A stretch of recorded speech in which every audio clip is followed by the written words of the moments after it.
Assalamualaikum warahmatullahi wabarakatuh. Perkenalkan nama saya Heri Setiawan, mahasiswa Universitas Cyber Asia, jurusan PJJ Manajemen. Hari ini dalam rangka ujian tengah semester mata kuliah Ekonomi Mikro, saya akan mempresentasikan salah satu kebijakan pemerintah dan dampaknya secara mikro. Kebijakan yang saya akan presentasikan adalah kebijakan di bidang perpajakan, yaitu bebas pajak untuk UMKM dengan omset sampai dengan 500 juta. Kita akan ke latar belakang dulu, latar belakang kebijakan bahwa UMKM adalah tulang punggung ekonomi di Indonesia saat ini. Lalu yang kedua adalah beban pajak sebelumnya, sebelum kebijakan ini dikeluarkan, UMKM adalah usaha yang menurut pajak itu omsetnya sampai 4,8 miliar. Jadi sebelum ada kebijakan ini, semua UMKM itu wajib membayar PPh final sebesar 0,5%, berapapun omsetnya. Dan ini akan terasa berat ya bagi usaha-usaha kecil yang masih merintis, yang masih berskalanya kecil gitu. Jadi ada beban pajak yang harus ditanggung. Kemudian yang ketiga adalah keadilan dan ruang tumbuh. Pemerintah berupaya memberikan keadilan dan ruang tumbuh untuk UMKM agar mampu berkembang dan berinovasi. Jadi itu latar belakangnya kenapa ada, kebijakan ini. Kemudian dasar hukum kebijakannya adalah Undang-Undang Harmonisasi Peraturan Perpajakan atau Undang-Undang HPP, lebih lengkapnya Undang-Undang Nomor 7 Tahun 2022, yang mana ini menjadi fondasi utama untuk reformasi perpajakan yang lebih berpihak kepada UMKM.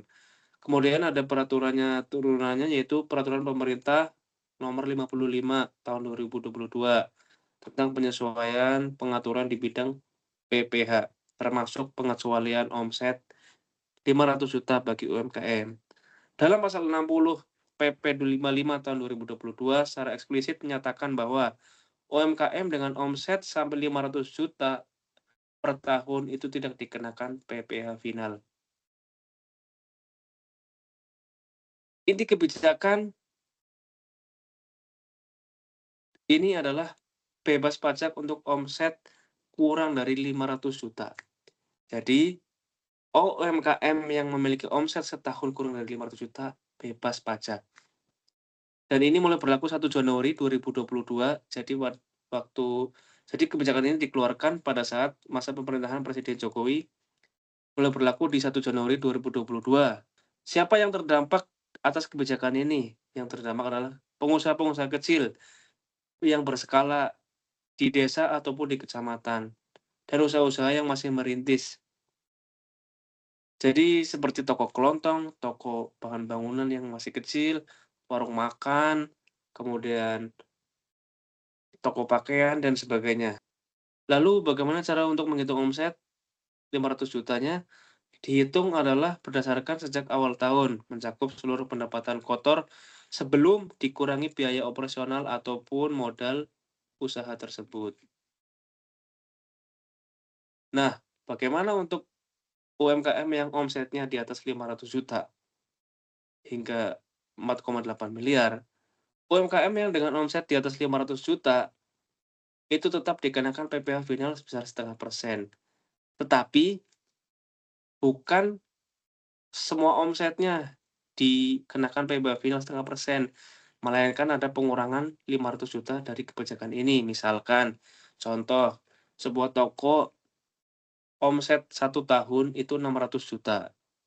Jadi sebelum ada kebijakan ini, toko tersebut wajib membayar PPh final sebesar 5% dari 600 juta, yaitu 3 juta.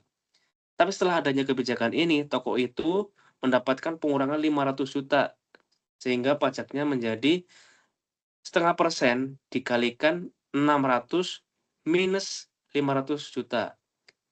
600 min 500 sama dengan 100, jadi 0,5% dikali 100 juta adalah 500.000. Itulah kewajiban yang harus dibayarkan oleh toko tersebut setelah adanya kebijakan ini. Kebijakan ini diperpanjang hingga tahun 2025 dan memiliki potensi untuk menjadi permanen. Tentunya jika tingkat kepatuhan pajak UMKM tetap tinggi. Dan sampai sekarang belum ada aturan terbaru yang, menunjukkan bahwa ini dilanjutkan atau diberhentikan. Tujuan utama dari kebijakan ini adalah untuk mendorong UMKM untuk naik kelas dan mencapai kemandirian fiskal yang lebih besar. Kemudian manfaat kebijakan ini bagi UMKM, tentunya manfaat ini sangat membantu ya untuk UMKM skala kecil. Karena yang pertama adalah beban pajak berkurang. Ini manfaat secara langsung mengurangi beban pajak signifikan bagi usaha mikro, meningkatkan profitabilitas dan daya saing mereka di pasar.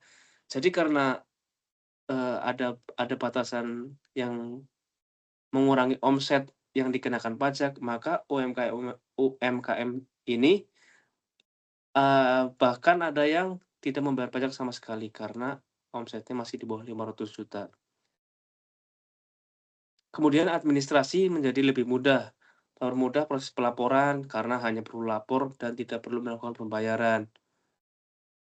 Dan sebagai petugas pajak sendiri, saya mendapatkan testimoni positif dari masyarakat, dalam kasus ini pedagang di Kabupaten Pasangkayu merasa sangat terbantu dengan kebijakan yang dikeluarkan oleh pemerintah. Jadi mereka hanya perlu melapor dan tidak harus membayar pajak. Karena untuk usaha-usaha kecil, ini sangat membantu, misalkan 2,5 juta, omset sampai 500 juta kan pajaknya 2,5 juta. 2,5 juta untuk usaha-usaha kecil, misalkan usaha toko makanan, kue, 2,5 juta itu bisa digunakan untuk membeli alat baru, membeli oven baru, dan sebagainya, sehingga, usahanya menjadi lebih berkembang, gitu. Atau misalkan 2 juta bagi di warung toko bangunan, 2,5 juta yang tadinya digunakan untuk membayar pajak, bisa digunakan untuk berbelanja konsumsi rumah tangga. Jadi menggerakkan ekonomi sekitar juga. Jadi intinya adalah dari beberapa pedagang yang saya temui, mereka menyampaikan bahwa sangat terbantu dengan kebijakan ini. Kemudian dampak kebijakan ini dari sisi ekonomi mikro. Yang pertama adalah dukungan ekonomi rakyat. Langkah strategis pemerintah untuk memperkuat ekonomi lokal skala kecil, desa, dan kecamatan. Kebijakan ini sangat menguntungkan bagi usaha-usaha kecil karena 2,5 juta itu sangat membantu mereka. Mereka bisa meningkatkan konsumsi rumah tangga ataupun meningkatkan usaha dengan melakukan pe perkembangan dengan melakukan pengembangan usaha agar skalanya menjadi lebih besar, sehingga bisa menyerap tenaga kerja dan sebagainya. Yang kedua adalah penurunan beban pajak UMKM, sehingga biaya produksi efektif turun. Kembali lagi, kebijakan ini dapat membuat UMKM biaya produksinya turun karena pajaknya tidak dibayarkan alias mendapat fasilitas. Kemudian yang ketiga adalah mendorong pertumbuhan. Pajak nol atau berkurang menyebabkan likuiditas lebih longgar untuk modal usaha. Seperti yang tadi saya sampaikan, misalkan ketika tidak ada kebijakan harus membayar pajak 3 juta, setelah ada kebijakan pajaknya tinggal 500.000, 2,5 jutanya bisa digunakan untuk modal usaha ataupun untuk konsumsi rumah tangga, untuk memutar ekonomi di sekitar daerah tersebut. Selanjutnya adalah daya saing meningkat. UMKM memiliki cash flow yang lebih longgar untuk melakukan berbagai promosi. 2,5 juta di UMKM skala kecil itu sangat besar nilainya, jadi termasuk peningkatan cash flow untuk, pengusaha. Tetapi kebijakan ini memiliki dampak negatif, yaitu beberapa UMKM mungkin menahan omset hingga 500 juta agar tidak membayar pajak. Demikian presentasi yang dapat saya sampaikan, kurang lebihnya saya mohon maaf. Terima kasih. Wassalamualaikum warahmatullahi wabarakatuh.